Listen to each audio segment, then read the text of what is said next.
Good morning, everybody. Welcome. It is Thursday, June 16th, episode 133 of Simply Cyber's daily cybersecurity threat briefing. I'm your host, Gerald Auger, and over the next 30 minutes, I'll be delivering the top cybersecurity news stories to you with expert analysis. What it means to you as a practitioner, or if you're looking to break in the industry, we've got something here for you, absolutely guaranteed value. Shout out and thanks to this stream sponsor, Barricade Cyber Solutions. Cyber criminals have stolen your company's data and derailed your business operations. Call Barricade Cyber Solutions because they will help you resolve this ransomware attack and get your business back on track. Fact, not opinion, because Eric Taylor of Barricade Cyber Solutions straight whooped my butt yesterday on ThreatGen's Red versus Blue simulator, so you know the man's legit. I want to remind you, if you're holding professional certifications like a CISP, a CISA, a CISM, any of these ones that require CPEs, each episode of Simply Cyber's daily cyber threat brief is worth half a CPE, which doesn't sound like a lot. You're like, big deal, what's a half going to do for me? Well, it's stacked, so it's 2.5 a week, 10 a month, 40 every 4 months, 120 a year. You get the idea, so be sure to document literally what I would consider the easiest and really enjoyable way of getting CPEs. Just say what's up in chat, good morning, say where you're calling in from, whatever it is. Just make sure that you're able to point to that and be like, what if an auditor asks you to prove that you got 120 CPEs from from the daily cyber threat briefing? If you're live, love it. I see at least 52 on the Simply Cyber's YouTube channel. But we are broadcasting to multiple outlets. So if you're coming in from LinkedIn or Twitch or YouTube or Twitter, welcome, welcome, welcome. We're going to have a great Thursday morning. If you're watching on replay, that's cool. No big deal. Everybody's in different time zones and can't always make it. You've got life happens. So you have the benefit, if you want, because you're watching on replay, to just scrub right to when the news stories start. The screens will change. It'll be fairly obvious. Better than a timer, I would argue. But for the next, I don't know, minute or two, I am going to be welcoming people into chat and starting to have my coffee. I have yet to really dig into this first cup of coffee, so I'm pretty pumped about that. Good morning, everybody. Hey, Forrest Conley. Hey, Carrie. Good to see you. Bill Green. What's up? Brian Peak. I saw the sub. I saw the sub notification. So thank you, Bryant. Let me give you a little anime wow. Where's my anime wow for the sub? Squad support. Where is it? Guys. There we go. Thanks, Brian Peak, for the squad support. Hey, good morning, Nick Barker. Always nice to see you. Hey, Usha. Pellant, good to see you. Good morning from Minnesota. Hope it's nice there. Hey, Shane. Joining from Minneapolis. Enjoying that coffee. Bet you, man. Me too. Hey, BSEC, you know what? There's room for you here too. All right. We're not exclusive for coffee drinkers. You're welcome to. Thomas Bishop, good to see you. Hefty Pegasus. Dev Meister, good to see you. Remember, we'll be raffling off a pound of coffee, compliments of the whole Cyberhuman initiative throughout the stream. So be sure to stay with us if you're interested in grabbing that cup of coffee. I can't do the Hadouken. I've got a very limited situation. I've got MK Toasty, I've got some spicy, and I've got anime sounds. What's up, Iowa? Hey, Chicago. Good to see you guys. Hot and steamy and A. McLarty, I don't know what A is, but it sounds hot and steamy. Good to see you, Kimberly. All right, we'll get started in just a minute. There he is. There's my friend, Eric Taylor. Guys, if you didn't catch the stream yesterday, Eric Taylor, you know what he did? He was like a boa constrictor. He committed to his plan and he just slowly suffocated me on the red team right out of hiding and got a threat intelligence score. So I basically went to virtual jail yesterday. There is no link for the coffee raffle. I will be giving you a keyword later in the show. You'll enter it in chat and then I will draw live on stream the winner of the cup of coffee. God, this coffee is so good. Thanks so much, guys. We're almost done with the week, which is super fantastic. I've gotten some really nice feedback. I know all of you understand that I'm operating from a offsite studio for the next couple of weeks, and the lighting's a little, the lighting, the audio, everything is kind of different, but it is what it is. So let's get into the stream, or let me pour a second cup of coffee and then get in the stream, okay? Anna Lynn was our coffee winner yesterday. Congratulations again, Anna Lynn. Look at this French press, guys. This thing is like so legit. Look at this. Rawr! All right. All right, so let's get into it. Hey, Luke Canfield. Hey, Pamela. Good to see you. Jess Bishop, always nice. I didn't see Will Reed yet in here, but Will's always saying what's up and being in stream. So I'll just say what's up, Will Reed, in advance. There was somebody who was going to join the stream. I was going to give him a shout out today. I didn't write it, but I don't know. A lot of people have been reaching out. I absolutely appreciate it. Let's get into the news stories today, guys, right? If you want to play along, go to cisoseries.com. That's where we operate. But otherwise, sit back and let's get into the news. Whoops. From the CISO series, it's cybersecurity headlines. Hey, Will Singleton. Will Singleton, yes. What's up, Will Singleton? Hold on 1 second. Okay, so real quick, Will Singleton is in chat. It's Will Sai 2866. I worked with Will for a number of years at the Academic Medical Center. Wonderful guy. Hooked me up early pandemic when the TP situation was dire. My man Will, he had a line on some TP. Got some. So thanks, Will. Good to see you here. Happy to hear that your cybersecurity career continues to be awesome. Podcast is a wee bit loud. Let me correct that. Thank you very much, Kimberly. It's Thursday, June 16th, 2022. Cloudflare repels another record DDoS. I moved it down. Cloudflare mitigated a distributed denial of service attack with a record peak traffic of 26 million requests per second. This attack proved 51% larger than its previous record set back in August. What makes this attack unique is its scale. Usually, huge DDoS attacks like this use up hundreds of thousands of low-power IoT devices. However, this attack originated from seemingly hijacked servers of cloud service providers using a much smaller botnet of just over 5,000 devices. The DDoS attack targeted a customer on Cloudflare's free tier. All right. So basically, guys, distributed denial of service attacks are not new. They're not uncommon. Typically, as they said in the story, typically you have a ton of, well, there's really two ways to do it. Okay. So if you don't know about, if you understand academically what denial of service attack is, that's step one. Step two is understanding that modern denial of service attacks need to be distributed denial of service in order for them to be actually effective. And the way that we accomplish distributed denial of service attacks can be done in a couple different ways.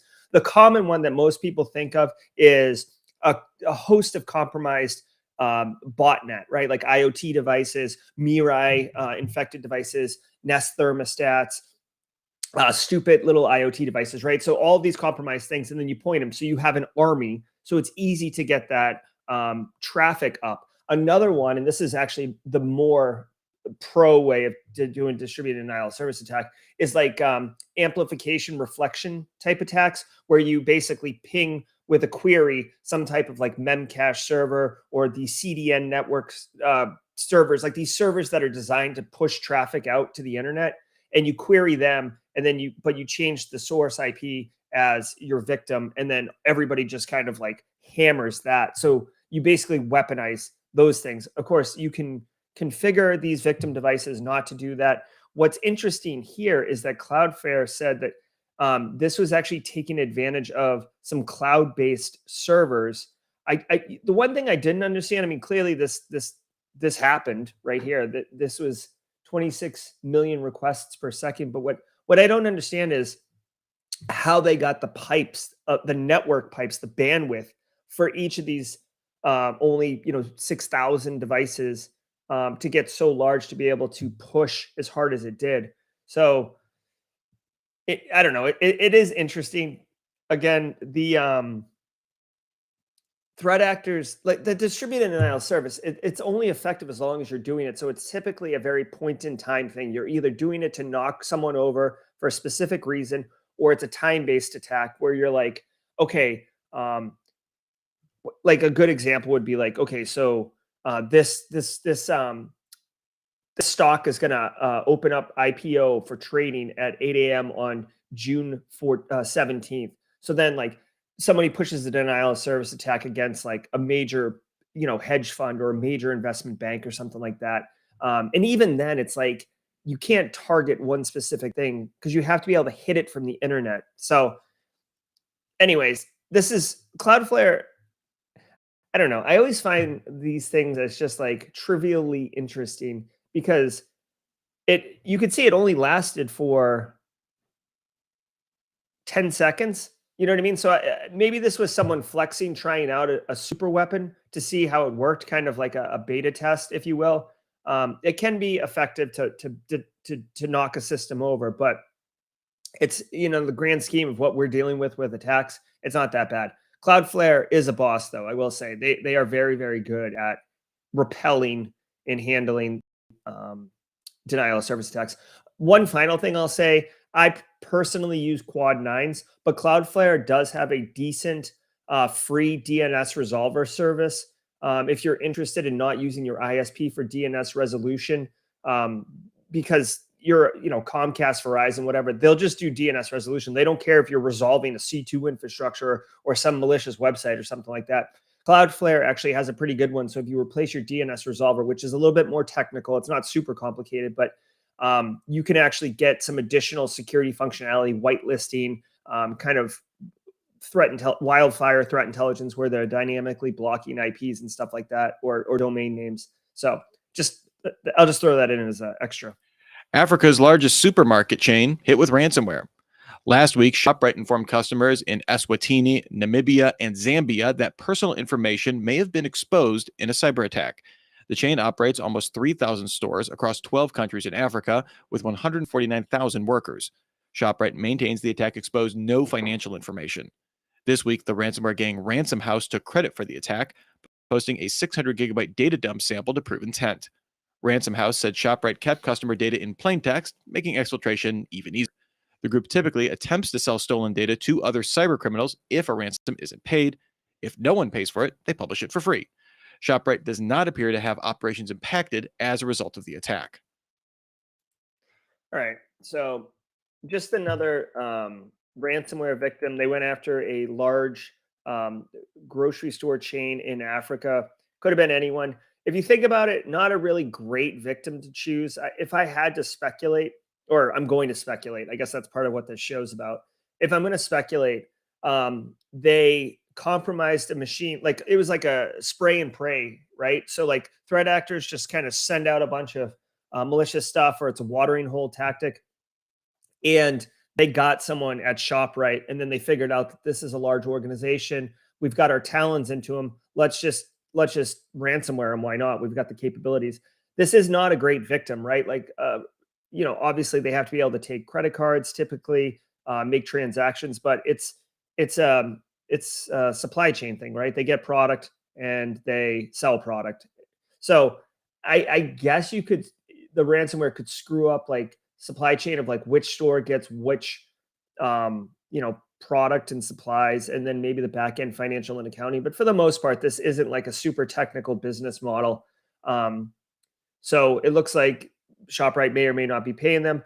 What's interesting here, I guess, for this, what's interesting here to me is if you're not familiar with the way that ransomware threat actors are currently operating, this is pretty normal. Check this out, right? So ShopRite is victimized. The ransom group, Ransom House, has a website that people can get to, and it shows like, okay, here's our victim, here's their kind of details, right? 150,000 employees, that's very large, $12 billion in revenue, very, very good. Here's an evidence pack that has no password, so you can verify that we have a legit data set. We're not fronting or flexing. And here's the details, 600 gigs of data.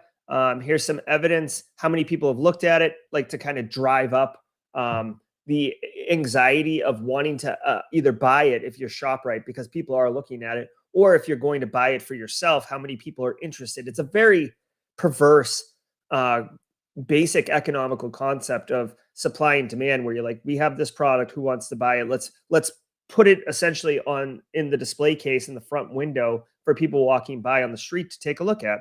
And this is pretty standard for threat actors now, ransomware threat actors. It's actually kind of crazy to me, honestly, because criminals used to operate in the shadows, and now because of the globalization of the internet and kind of the anonymity of how you can behave, they have these like front door of like their victims' wares. It's like the opposite of like fleecing stolen goods. They're like putting it out there. Also, it's worth noting that uh, as far as like being public facing, a lot of these ransomware threat actors actually have like customer service call centers and frontline people that the public interfaces with for dealing with the commerce of this stolen goods.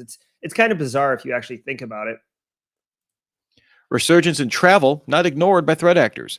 The security firm Intel 471 notes that cybercrime groups and forums increasingly are targeting personally identifiable information tied to travel-related websites as travel habits begin to return to pre-pandemic norms. Researchers found groups using travel-related information to carry out travel fraud schemes. They also found groups targeting individuals based on accrued travel rewards with targeted phishing. Intel 471 also notes that while much of this activity is targeted around those kinds of phishing and fraud schemes, ransomware as a service have also recently posed threat to regional airlines, just as travel is seeing an uptick, with the Indian airline SpiceJet and an unnamed Thai airline recently hit. Okay, first of all, um, hold on. First of all,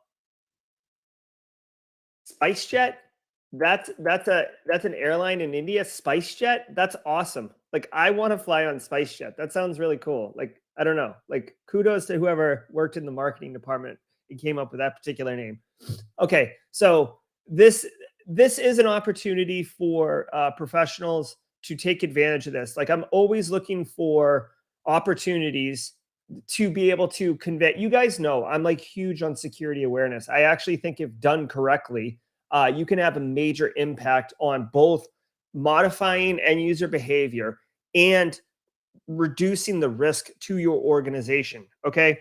So this is an awesome opportunity. Okay. So people are starting to travel more. COVID restrictions have kind of lifted a little bit.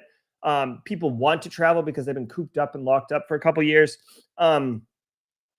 People are being targeted. Now, obviously, I would assume that they're targeting more like there's two kind of my immediate thoughts go to there's two kinds of juicy data sets, right? One is like international passports and those type of things, right? Like so very secure documents that you'd want to get a hold of for really quality identity theft.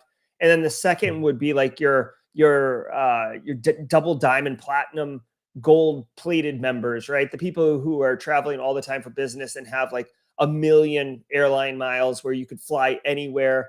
You probably get massive discounts on hotels and crap like that. So if you can, like, I know a lot of these programs allow you to transfer, right? Like, I could buy Pamela a plane ticket, right? So these things can be used that way. So that would be a very like it's basically a cap. It's capital. It's some type of currency that can be used to purchase things, right? So it has value. So I can imagine going after someone with million travel miles and stealing those and putting them in my account and then selling them for like whatever, like $100. Who cares? Like you didn't pay for any of it, so selling it for whatever is just all profit. So I can go for that. The opportunity here is to educate your end user community, especially with like people travel for summer plans, like go to Disney if you're a family person. Maybe you're traveling internationally for flying into DEF CON, Black Hat. Well, actually, that would be for us, not for our end users, right? I don't know. I don't see Carl at Black Hat very often, but you guys know what I mean. I'm just saying, like, use this as an opportunity, educate. And it sounds like the typical attack fashions, right, coming in are classics, fishes. Hey, like, I don't even know if they're tied directly to your flight thing, but it might be like, hey, this is, a fake fish coming from Delta, coming from American Airlines. Hey, looks like we have a free plane ticket for you if you click here, right? Like, oh, click here for like 25 drink vouchers for your next flight, right? You're just going to get hammered on the plane, right? Whatever it is, some type of fish to get you to click in and log in to the Delta portal, which would be a lookalike site. And now they got your creds and they can go in and do all that stuff. So it's an opportunity to tell your end users, hey, don't get played by criminals when it comes to your travel miles and stuff like that, look out for this, right? So it's just another way to spin it. Okay. Microsoft sends IE to a farm upstate. Microsoft ended support for one of the Auger security vulnerabilities, Internet Explorer, on June 15th for most remaining versions of Windows that supported it. IE on the desktop is now disabled and replaced with Microsoft Edge. However, for those looking for some reckless browser thrills, Windows 7 extended support, Windows 8.1, and all versions of Windows 10 long-term service client, IoT, and server will continue to make Internet Explorer available for the time being. IE 11 will continue to get security patches for those platforms, as some legacy software likely will keep using it for some time. This graphic is hilarious, by the way. I don't know if you guys can see that. It's fine. Basically, it's making fun of IE for being stupid. Okay, so Internet Explorer's been taken in the back and put down like a wounded horse. No surprise here. I mean, I guess it is a surprise since they've been keeping this thing on life support for like the last 10 years. Edge has been out for a while. I assume that Microsoft, wanting to do quality system development lifecycle, wanted to provide legacy support for IE as everybody kind of adjusted over to Edge. I have hated IE forever. Like the only time I ever used IE personally is when I moved away from Netscape Navigator, when I was playing on my Hewlett Packard 46SX2 with the turbo button, right? Like, no thanks. Okay. Threat actors, like there's been a million vulnerabilities with IE. Threat actors have attacked it regularly. I want to say that like the ActiveX engine that had a million problems was like hooked into IE. So whatever, now I'm starting to get all frothed up, especially in today where we have competitors like Chrome, Firefox, Opera, which no one uses, Brave, which people are starting to use, right? There's a ton of options. Like, why would you use a IE? Like, so my only thought is that if I had to guess, the reason that this thing was kept on life support for so long is because certain businesses that pay a lot of money and have a lot of influence had a lot of shadow IT legacy systems that had been built that only worked with IE. I have seen so many, when I say so many, like probably a dozen systems in my life that required IE to interface with. Because some developer, and it's not even fair to say some developer, somebody wrote something that worked with IE. And I say this all the time. It's like one of my biggest irritations is that it was a concept, it was a prototype, and then it got pushed into production, and then it became critical mission critical application. And then all of a sudden, like, can't live without it, can't get off IE, can't move it, don't restart that computer, don't apply patches, can't have it break. Stefan Semmelroth, he left 2 years ago. He made this thing, so we can't disable his account. Like every time. I don't know, Chad, if you've ever seen this, if you've ever seen junk legacy software that was put in place that only works with IE, which is a caveat that doesn't even matter, and then you just see it persist indefinitely. I've seen it so many times. It's so frustrating. Ugh, okay, hold on. Where's my spicy? I'm getting all. Hold on. Ugh. Windows. Although I have some thoughts about Windows. Okay, I'm all sorts of frothed up here. Let me take a sip. What? Come on now. It's looking spicy. It's looking spicy. Okay, let's go. And word from our sponsor, Data. Okay, so now a word from our sponsor. Guys, whole Cyber Human Initiative all this week is donating a pound of coffee per day raffle. You can go to wholecyberhumaninitiative.org if you're interested. Paul Cummings leads this group, and basically what their entire goal is to make getting into the information security field like increasing your skill set. So even if you already work in the field and you want to increase your skill set, they have kind of rounded up all of the free or low cost solutions and then put them in an actual bucket or organization that totally makes sense. So instead of spending 14 grand on a boot camp that may or may not deliver value to you, Whole Cyber Human Initiative has actually curated effectively and made like kind of learning paths, and they have mentorship.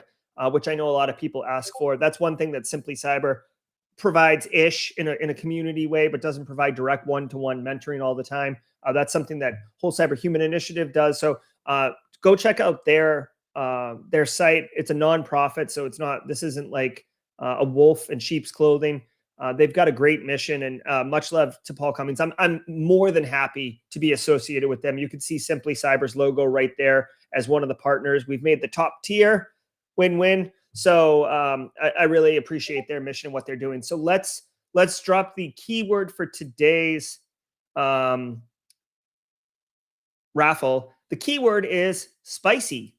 Keyword is spicy. That seems very on brand, considering the story we just ran. So if you want to enter the contest, type spicy in chat right now. Spicy, SPICY, spicy. We'll do the drawing at the end of the stream. It's looking spicy. All right. So real quick, while everybody's queuing up their raffles, I just want to remind people, because I am trying to highlight this. If you do use Instagram, give a consideration for checking out Simply Cyber's Instagram page. If you think it's cool, follow it. If not, that's cool too. But give it a check out. It's Gerald Auger, Simply Cyber, and it's got the Simply Cyber logo there, so it's unmistakably Simply Cyber. I'll drop a link in chat. Consider, that's not the link I want to drop in chat. This is the link I want to drop in chat, right? Consider giving it a follow. I actually got some unsolicited, really nice feedback yesterday. So on the Instagram channel, I post, stuff like this, okay, this is just a fun little post, right? And sometimes it's value add, like this little video I did here with Christian Hyatt from Risk 360, right? But what I specifically got feedback on was we do the daily threat briefing every day together, right? But I put a story up that has like a quick little hits of the top stories, like it's just the title in like 1 or 2 sentences. And I've had 2 different people reach out to me and say that they really, really enjoy that. So, so there's value being delivered here. Ed, if you want to enter, it's spicy, SPICY, no E on the end. Oh, you got it there. I see it. Hey, Will Reed, good morning. Okay, guys, let's get back into it, and then we'll do the drawing. Dog. Check out Datadog's on-demand fireside chat with service attacks against websites in India. On June 10th, Dragon Force announced the campaign, citing a controversial remark regarding the Prophet Muhammad by a Hindu nationalist politician. Other activist groups appear to have joined the campaign, resulting in defaced websites. The group also claims to have breached government agencies, financial institutions, universities, service providers, and several other Indian databases. Report. Okay. So this is a hacktivist attack. We do see these from time to time. I mean, obviously with Ukraine and Russia, at the beginning of that conflict, we saw a very strong, Ukrainian IT army is basically weaponized hacktivism. This is interesting, guys. I would encourage you, first of all, kudos to the story art. That's not stock images. I don't know where they got that, but I mean, obviously Cerberus, on fire, pretty cool. I like it. I would recommend you bookmark this under the hacktivism. If for me, I have, certain stories that I capture. This would go under hacktivism. We don't see a lot of hacktivism, but it is interesting, and it's an opportunity because when I'm educating, typically when I'm educating executives, right, like management, you have to. Well, you don't have to, but I like to classify what your threat actors are because a lot of people just think it's like cyber criminals, right? And it's not. So there's APTs, cyber criminals, right? Geopolitically motivated, financially motivated. Then there are hacktivists, which are ideologically motivated. And then there's script kiddies, which are just they don't know what's up, but they're trying. And then there's insider threats. That's how I like to break the taxonomy up. And having a couple go-to stories of hacktivism is very, very effective at conveying, using a story basically or a case study on explaining what it is very useful. What's interesting about this one is obviously it's religious based.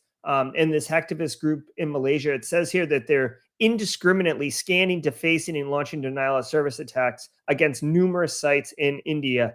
So like, I know you guys can't read that because but like this group is just angry. Oh, Cybersec Mom with the super chat. Thank you, Cybersec Mom. And and yeah, I'm not sure. Yeah, I won't say anything about anything, but it's always great to see you, Cybersec Mom. We've had a couple conversations one-on-one. I love what you're doing, and thank you for the super chat.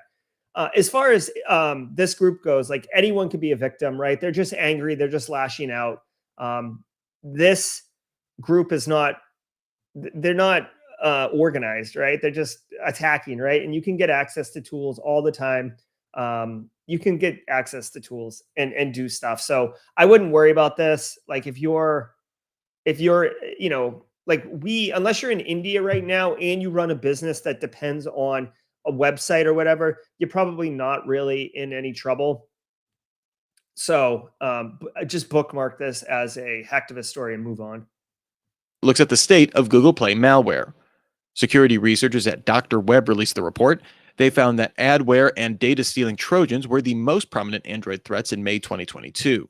The researchers discovered 5 relatively popular malicious apps still on the Play Store, amassing over 2 million downloads. The most popular was a camera and photo editing app.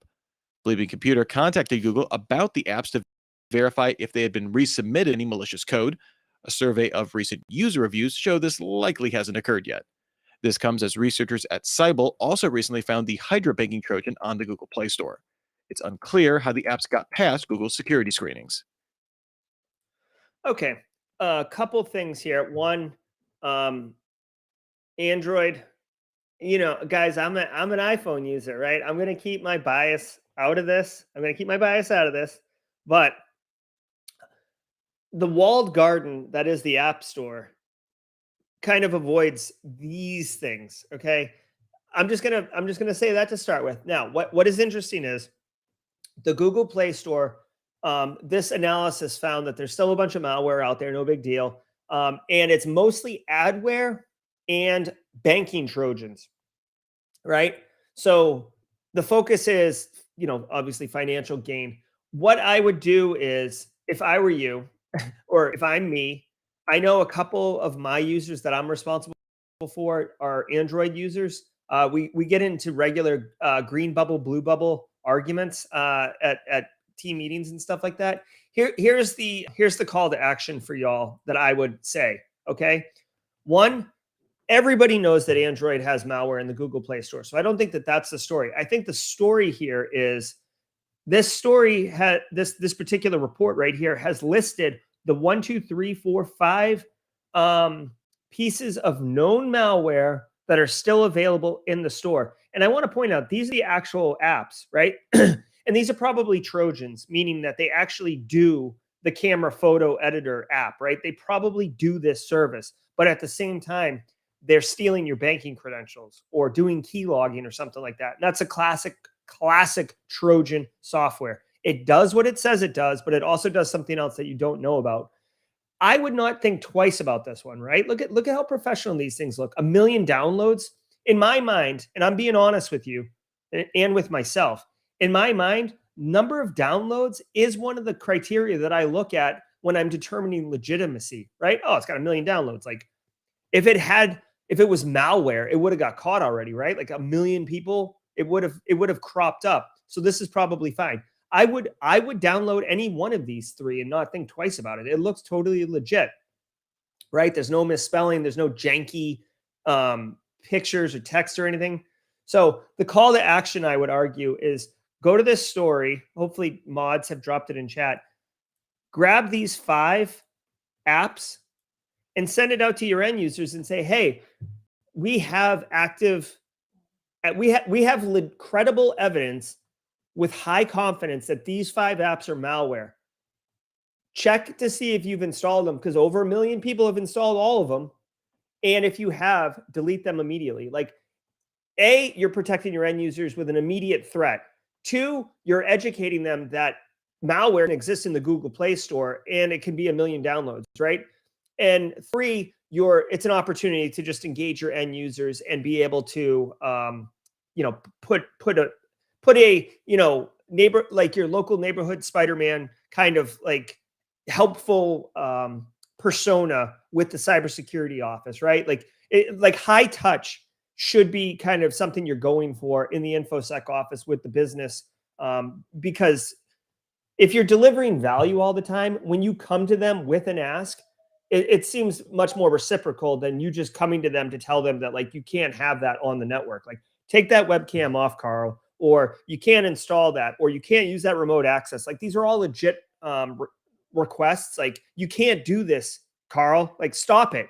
But if you've been delivering value, you're building up political capital, right? That's the thing. You're building political capital. So when you need to cash in that political capital, it's not such a big ask. Okay. So that's what these particular apps in this story.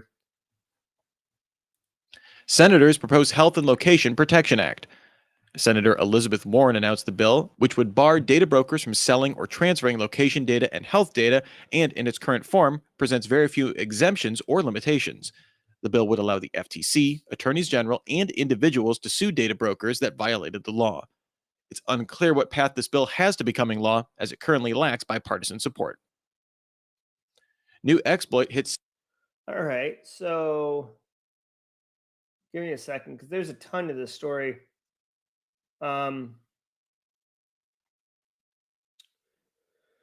Okay.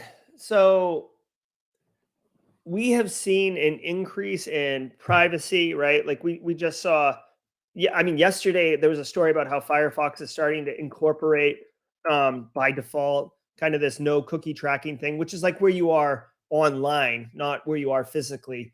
But Senator Warren here is proposing, and I think with Amy Klobuchar is proposing legislation that would ban certain data sets from being sold. Guys, if you haven't seen Last Week Tonight with John Oliver, the data brokers episode, go watch it. Like that's like assigned reading or whatever you want to call it. The data brokers episode is enlightening. It's unbelievable. Like, yeah, we know that like our data, like we're the products. Google Mail is free, but like obviously it costs a lot to run Google Mail, right? So like we're the product. But guys, if you like when you watch this data brokers episode, it is mind-blowing. A, the amount of data that's being siphoned out, and then B, how these businesses work where they enrich data, they correlate data, and then they package it up and sell it as a new data set. Thank you, Josh Mason. It is definitely interesting, and it speaks directly to this particular piece of legislation on why this is important. Now, the obvious, and they mention it in the sub headline about the overturn versus Roe versus Wade. The immediate threat here is that if you're trying to go to like Planned Parenthood type place, or you're frequenting the type of places that you would go for abortion or whatever, someone could buy that data and then target you, right? So they're tying this to kind of an immediate physical threat. But guys, you can use this location data for a million different things, right? Most notably, like suppressing opposition, right? Like, let's just use a fun one, right? Say you're Amazon and you don't want your workers to unionize, and then you identify who union leaders are, and then you see where they're located, and then you see aggregation of people also located there. You can identify that they're holding, like you could assume they're holding kind of like rally meetings. So let's disturb that or screw that up, right? But you see this other union leader and no one's congregating around them. So like, let's leave them alone. And then we can spin it and say, oh, we don't bother the union leaders. Like, look at this two people over here, these union leaders, we don't bother them. Yeah, because you know that they're not holding rallies X, Y, and Z, but this one over here is fairly effective. So like, that's just one idea, right? I'm just making that up to put a big faceless capitalistic evil spin on it versus and with the addition of like the healthcare one. So anyways, there's a lot of reasons for this legislation. It says it doesn't have bipartisan support. So this might, I don't want to say that this is posturing, but this is bringing it up. But whether or not it actually turns into something, we'll see. Yeah, Carl from Aqua Teen Hunger Force. I got to get like, maybe when I get back to my my actual studio I'll have like a pop-up of Carl walking or something like that. I do love Carl. I loved that show when it was out. CPUs where it hurts. Researchers at the University of Texas at Austin, the University of Washington, and University of Illinois Urbana-Champaign identified a new side-channel CPU attack called Hertzbleed. This analyzes a CPU's dynamic frequency scaling to determine execution time differences, letting an attacker target cryptographic software and obtain keys. Both AMD and Intel published security advisories on the issue, providing guidance on how to harden cryptographic libraries against exploitation, although no actual mitigations. ARM did not issue guidance, and it's unclear how widely its CPU designs are impacted. Potential hardware workarounds would likely impact performance. For you, Okay. Okay. I'm officially pissed. Like, listen, I shouldn't be pissed about this. I shouldn't be pissed. Okay, but I am. Okay, so two things. Ready? Listen. One, this is okay, so this is interesting. This is academic research that discovers that if you study the actual processor and the amount of power consumption that the processor Ripley, I'm not done.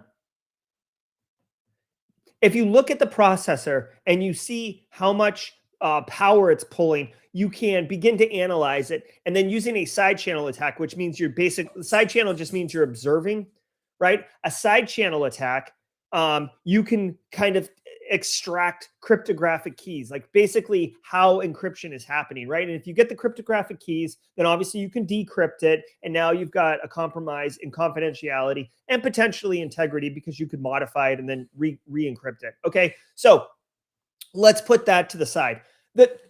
Listen, the chances of this attack are so, like, I hate to downplay it because it is cool that they've done it, but like, what are we doing here? Like, this is super nuanced attack. This isn't mainstream. This isn't, and here's where I'm getting pissed. This isn't Felina. Okay, Felina was being actively exploited like instantly by APTs, and then it trickled down to cyber criminals within like a week or two with active exploitation. Hertzbleed gets a logo. What is this crap? Why do they have a logo and Felina didn't get one? This is almost a theoretical attack, basically. And Felina, Microsoft. Felina is an attack that basically does the same thing that like a macro virus does, except you don't need to enable macros. It's a widespread, wicked exploitable, huge footprint type of attack surface. Hertzbleed is like one step above theoretical, and they get a logo. Like, come on, man. Jesus. Like, I'm telling you what, if Hertzbleed takes off as like mainstream media news, I'm gonna lose my mind. Okay, like Spectre and the other one that came out with Spectre at the same time, like they got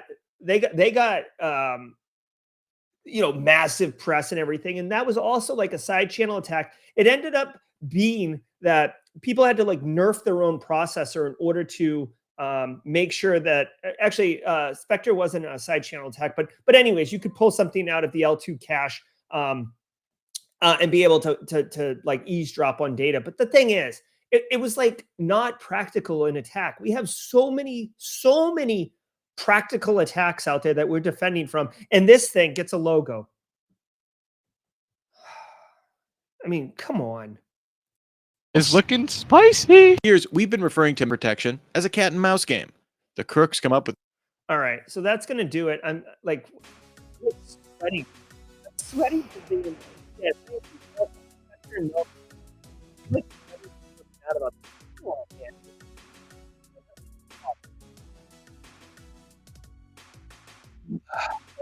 check it out. Oh.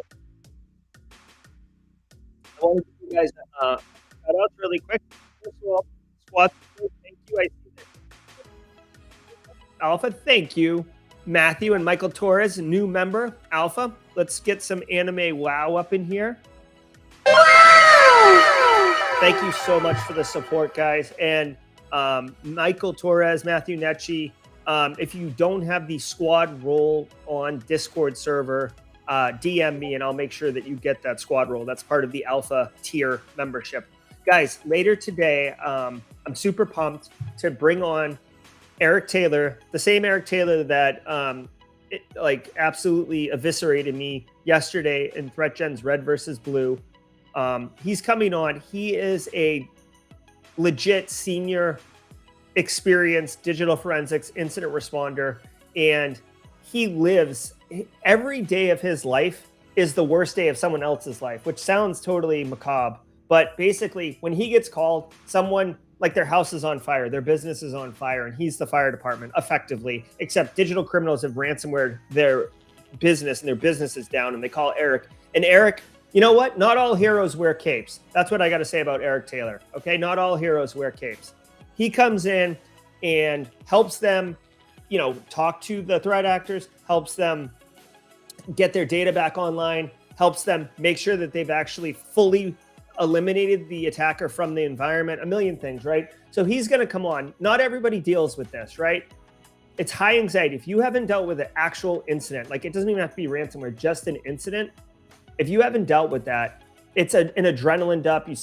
You start moving quickly, not thinking clearly. So let's bring in Eric and talk to him today about, hey, what's it like when you get that call? What's the person on the other end of the line acting like? When you get on site, what's the first thing you do? What's the first question you ask? When do you call the threat actor? Oh, hold on one second. Come on.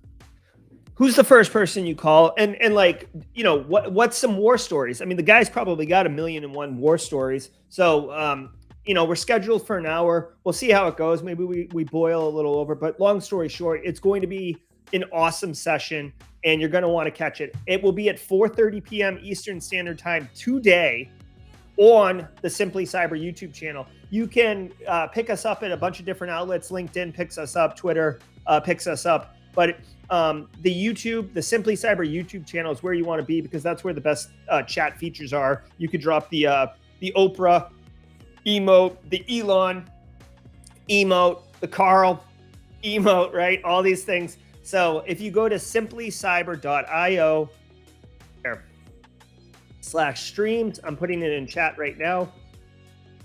If you go there, you'll be able to pick it up. Okay, so let's raffle off this coffee now. Thanks for being here too, by the way.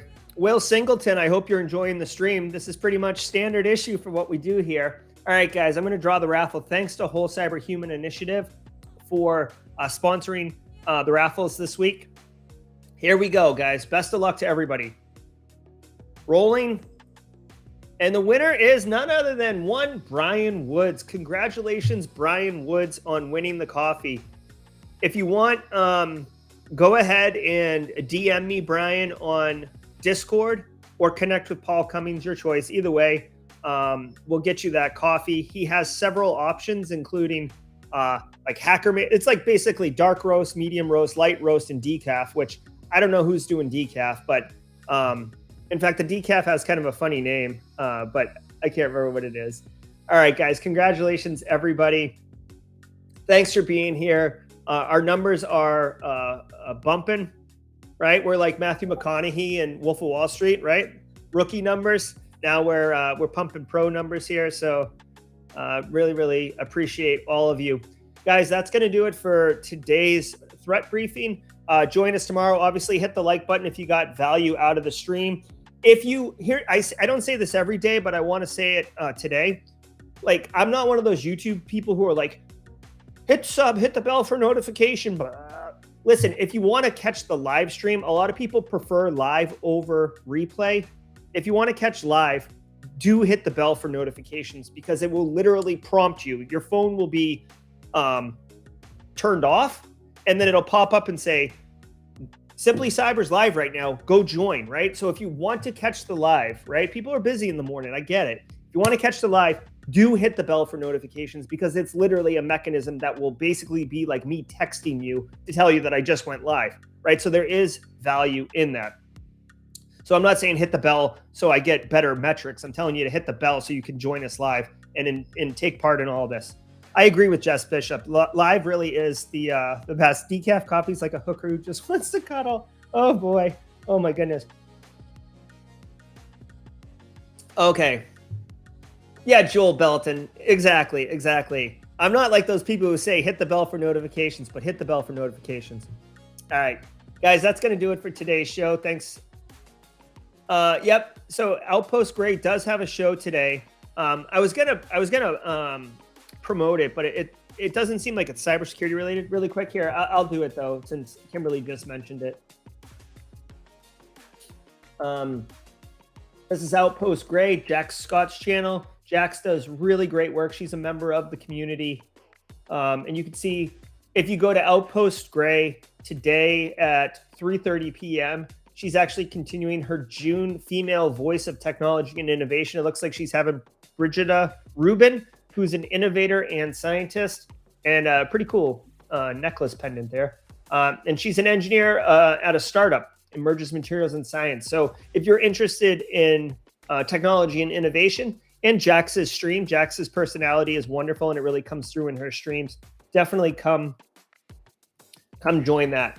So that's going to do it for today's threat briefing. I really appreciate BSEC. What show about data? I'm not sure what show you're talking about. Oh, the data brokers, the John Oliver. Josh Mason dropped that in chat. Yeah, thank you. Yeah, again, last week tonight with John Oliver, the data brokers episode is really, really interesting. All right, guys. Thanks, everybody. We'll see you online, hanging out. And at worst, let's catch up today at 4:30 p.m. Eastern Standard Time for the live ransomware incident response experience. I appreciate all of you. Special shout out to the mods for helping me deliver a great stream that adds value to everybody. And yeah, let's do it.